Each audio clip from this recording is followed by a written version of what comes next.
Good day, students. This is Dr. Luisito Masanga at your service. Today we are going to study about motivation to be an entrepreneur.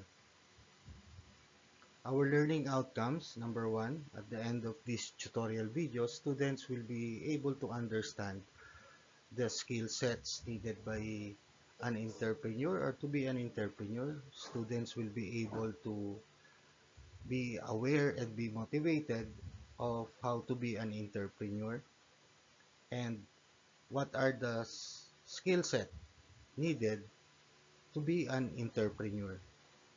To start with, every parents always tell their children to study hard in order to have a nice job, to have a good and successful career. That is correct. We don't have any resistance on that. But somehow, there are parents and guardians that inform their children to study hard in order to be a successful entrepreneur. So that is where I'm coming from.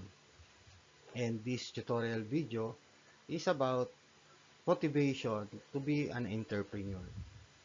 You can see here that this is, a young entrepreneur and a millionaire for that matter. According to dictionary.com, an entrepreneur is a person who organize and manage any enterprise, especially a business, usually with considerable initiative and risk.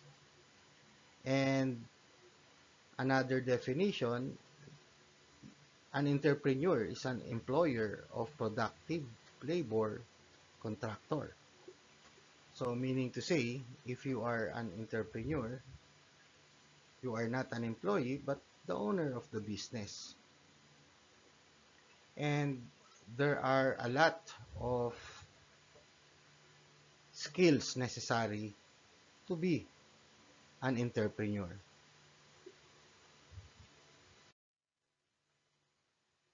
One motivation to be an entrepreneur is that you must have the passion.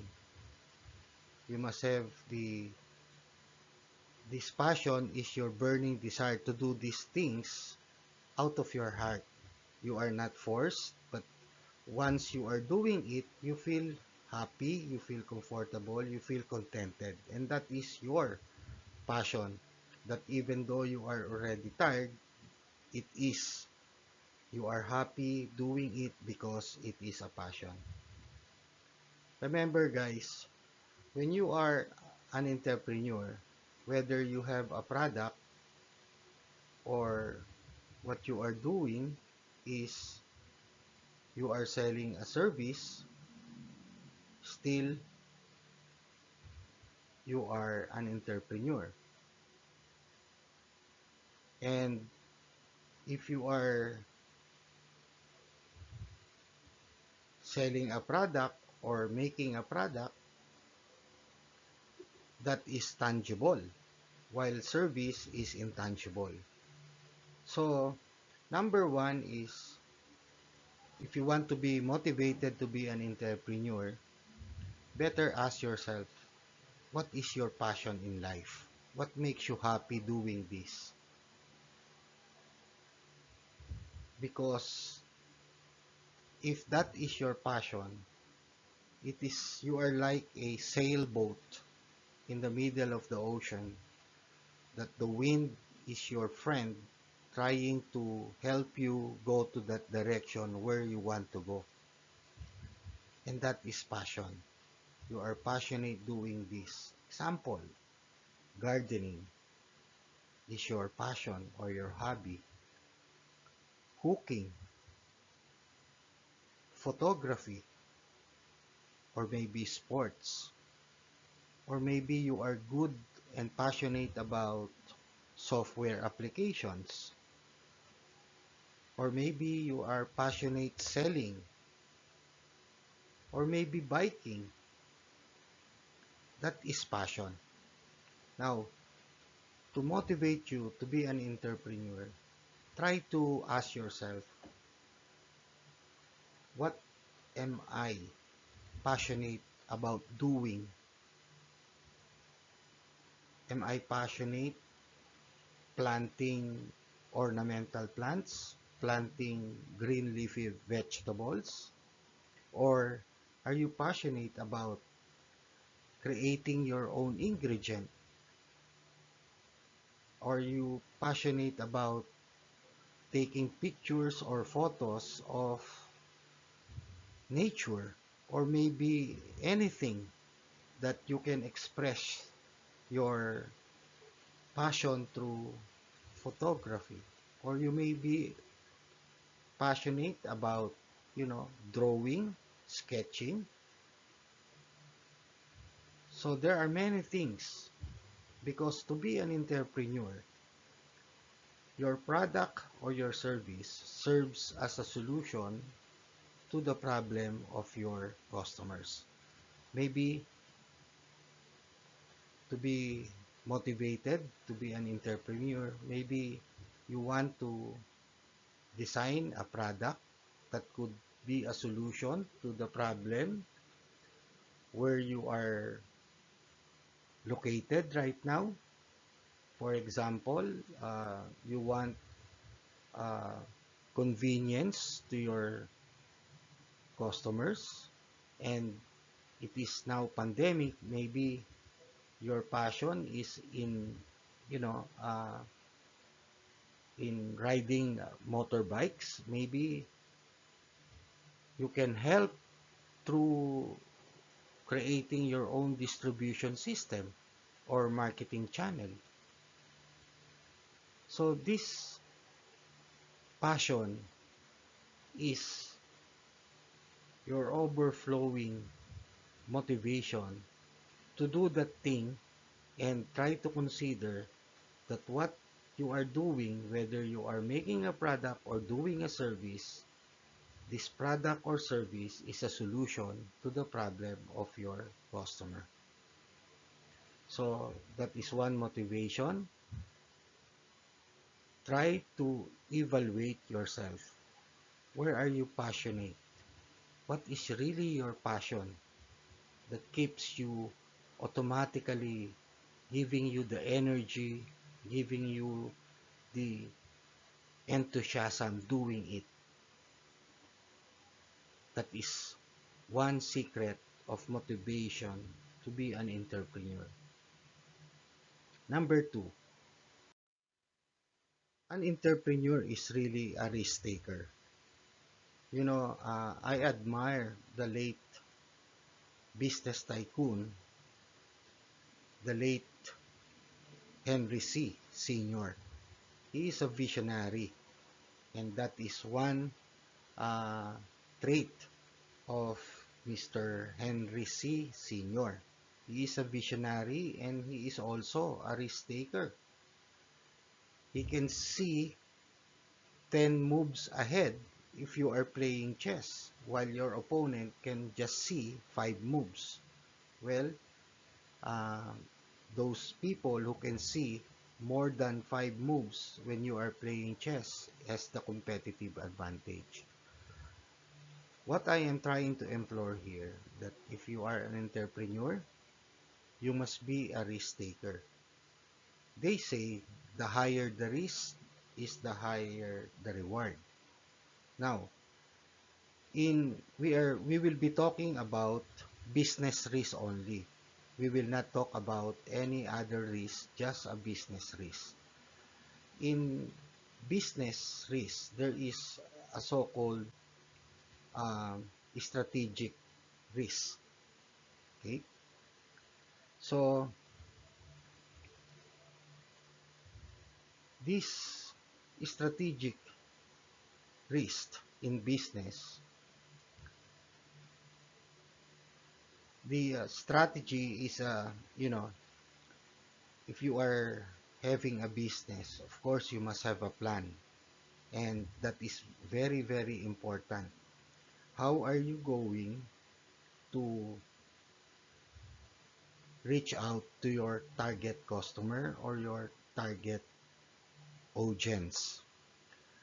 You are going to have a plan of how you are going or to target how many pieces of product or how many customers do you need in a single day so that you can have that sales or revenue to cover up your variable expense and fixed expense. So there should be a strategy and a plan. And of course, all of this involves risk. Okay? For example, when a certain company, whether micro, small, medium to corporation, introduces a new product, for example, you are making a new product and you want to introduce this new product to the market, the existing customers of the previous product may not accept it. So that's one risk. So you as an owner need to understand that this is an issue of wrong target market or wrong target audience or wrong customers. So you as an entrepreneur, as the businessman, you need to know which customer segment to target before, no? In introducing this new product. And if this new product doesn't sell well, there's always a more significant business risk of running out of business. So that is, what we call strategic risk because your plan did not work. You were not able to capture the correct target audience or market for your new product. And we also have this called operational risk. What is this operational risk? No? Inputs of resources, you process it, transform it to produce an output. Operational risk is the second necessary type of business risk, but it has nothing to do with the external circumstances. Instead, it's all about your internal or intrinsic shortcomings or failures. Let us take, for example, if a business process fails or machinery stops working because of unwanted breakdown, the business won't be able to produce any goods or product. As a result, the business won't be able to sell the products and make money or revenues. The next is reputational risk. What is this? Reputational risk. This is also a critical type of business risk. If a company loses its goodwill in the market, your brand name, there is considerable chance that you will lose its customer. For example, if a car company is blamed for launching cars without proper safety features, it would be a reputational risk for the company. So the best option in that case is to take back all the cars and return each one after installing the safety features. The more accepting the company would be in this case, the more it would be able to save its reputation, your brand image, no? Your uh, your corporate reputation to the public. And the next is compliance risk. What is this? This is another type of business risk. To be able to run a business, of course, that business needs to follow certain guidelines or legislation, whether local or national. If a business is unable to follow such conduct or regulation, it is difficult for a business to exist for long term. It's best to check the legal and environmental practices first before forming a business enterprise. Otherwise, later on, the business will face unprecedented challenges and unnecessary lawsuits. Now, how are we going to reduce or minimize this business risk? First, business should reduce their operational costs as much as possible.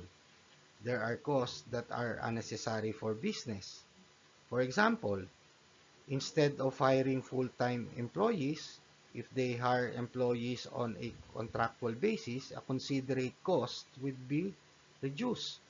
Another example of cost reduction might be using some shift formula.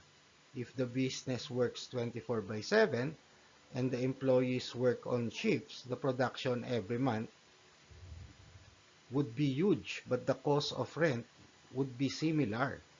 Second, the business should construct its capital structure in such a way that it doesn't need to pay a hefty sum of money every month to pay off the debt. If business assumes that its business risk is going through the roof, it should be trying to create a capital structure through equity financing only. So, if you are a risk taker, and that's one motivation to be an entrepreneur, of course, you are faced with uncertainty. You don't know what will happen because you cannot predict the future. That's why there is a risk, especially what we're talking here, students, is the business risk.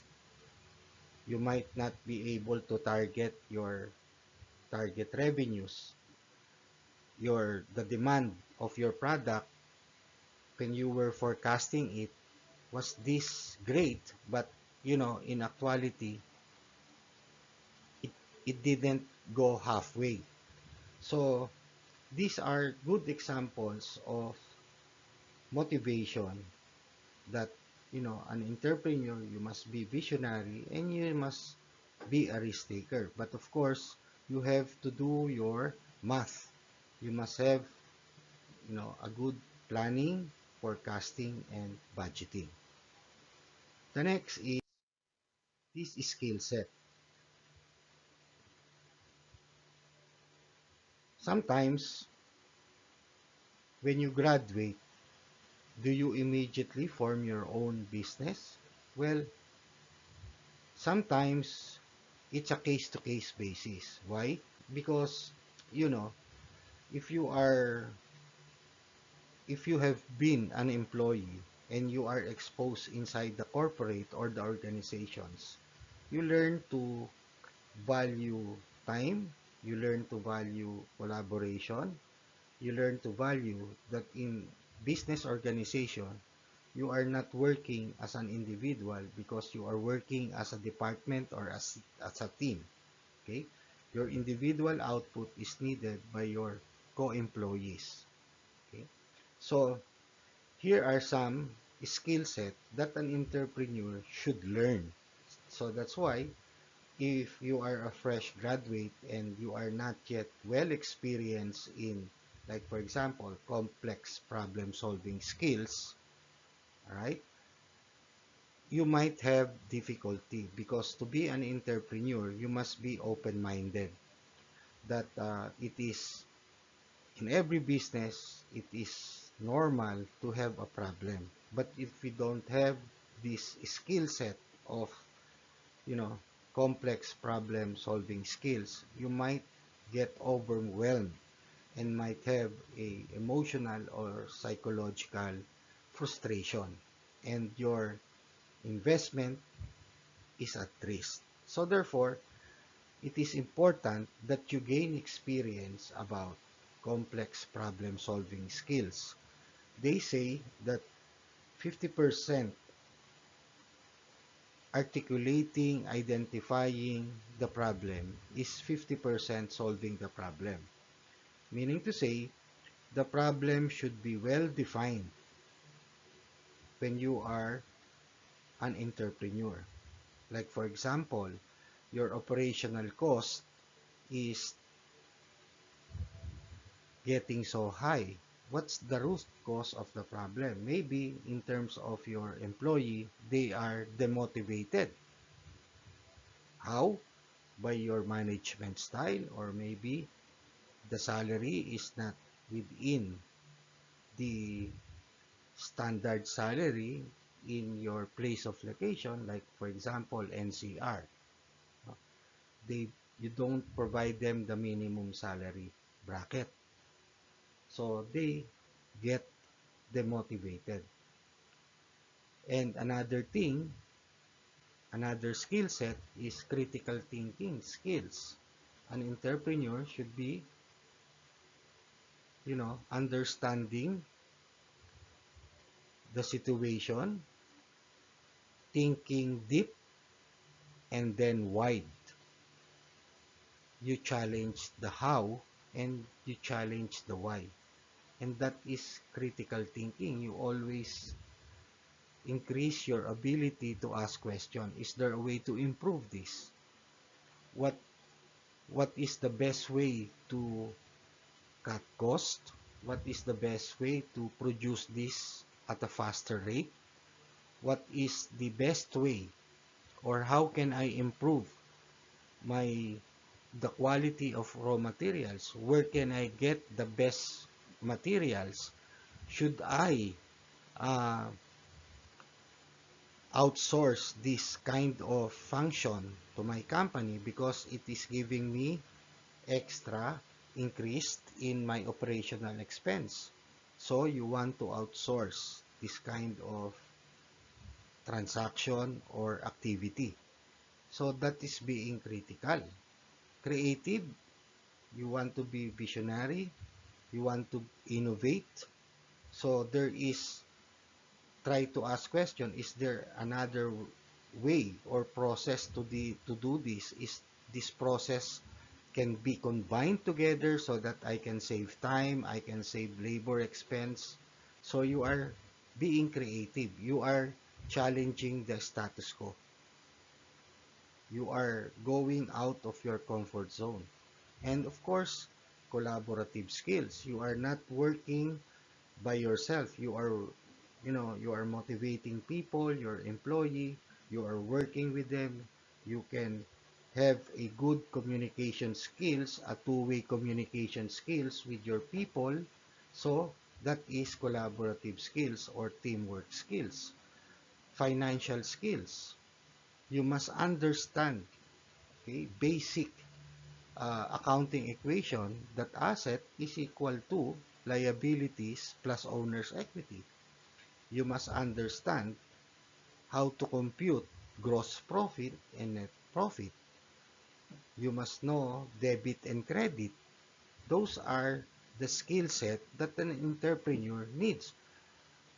Why is it necessary to have these different types of skill set? Because an entrepreneur is a multitasking.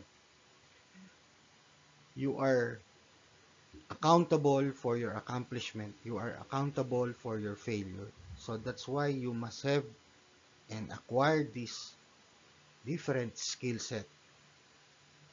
Sometimes it is really a case-to-case basis to be an entrepreneur after graduation, or settle first and gain experience and then establish your objective, your plan, save money for your investment, and then try to analyze what is your passion, where are you good at, and that is a good motivation to be an entrepreneur. Okay? And of course, you must have also the selling skills, right? You know the features and benefit of your product, of your service, because the benefit is the one that you are selling and not the features of your product, because the benefit is the solution to the problem of your customers. Your product is the solution to the problem of your customers. So you must have this different skill set for you to be a successful entrepreneur. And that is my motivation to my to the listeners of this tutorial video. And of course, last one is this investment. In this investment, I'm not just talking of the money investment or the money capital that you need. I'm also talking about the intangible because money is tangible. The intangible investment, what are these? That is your physical effort, your psychological effort, your emotional effort, your spiritual effort. So these things are your initial investment. So of course, you cannot establish a business without an initial investment. That is true. That is the tangible part. You need factors of production. You need land, labor, and of course, you need money to acquire your machineries, to acquire your raw materials, to acquire your employees, to pay them their salaries, provide them their benefits. So you need really an initial investment. So the question now goes back to after graduation, do you want to be an entrepreneur or gain experience in a corporate setting and save money so that you can feasibility study, viability study your business you are passionate with. So, thank you very much, students, for listening. I hope you got the motivation to be an entrepreneur. And references are these two literatures. And again, I wish you all the safety and health wherever you are. Always keep safe. Thank you for listening. If you are new to this channel, please subscribe, share, and like. Again, keep safe everyone. Thank you.